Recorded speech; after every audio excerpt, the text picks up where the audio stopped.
Hello বন্ধুরা, welcome to my channel. তো আজকে বানিয়েছি কাঁকরোল ভাজা বা ঘি করল্লা ভাজা। তো চলো দেখে নিই কী করে বানালাম।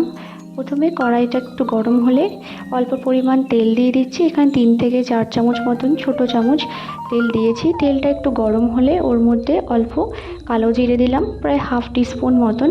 এরপরে কাঁকরোলগুলোকে আমি এইভাবে ঝিরিঝিরি করে কেটে রেখেছিলাম। তোমরা চাইলে অন্যভাবেও কাটতে পারো।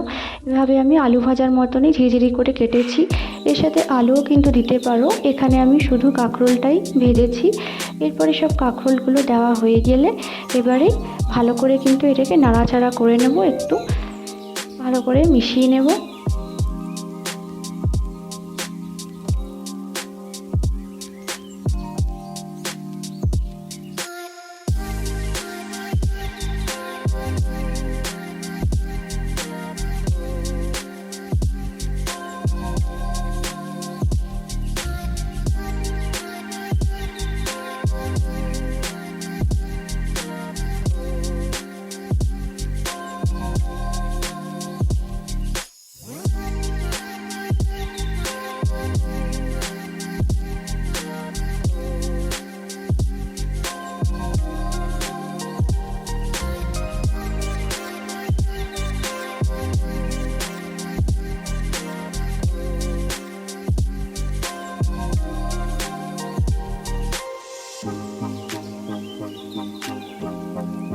প্রথমে কিন্তু আমি লঙ্কা দিইনি তেলে, তাই এখন কিন্তু 3 থেকে 4টে কাঁচা লঙ্কা এর মধ্যে দিয়ে দেব।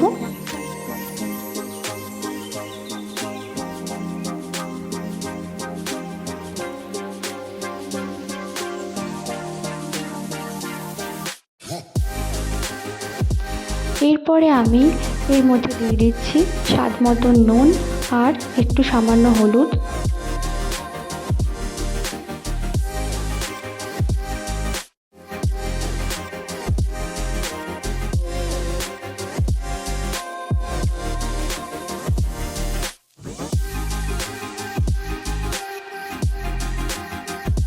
নুন হলুদটাকে ভালো করে কিন্তু মিশিয়ে নেব।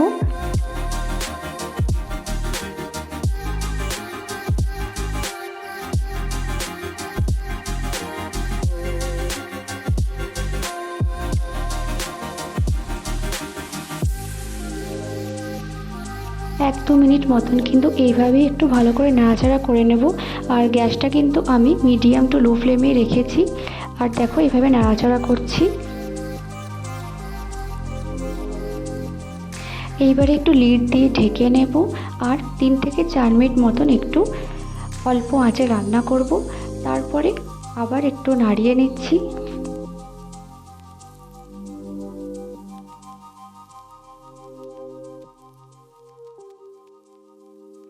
কাঁকরোলগুলো যাতে একটু ভালোভাবে সেদ্ধ হয়ে যায়, তাই অল্প একদম সামান্য পরিমাণ একটু জল এটার মধ্যে আমি দিলাম।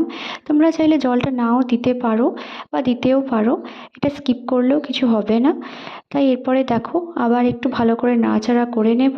আর প্রায় 4 থেকে 5 মিনিট মতন কিন্তু লো ফ্লেমে এটাকে আবার একটু রান্না করব।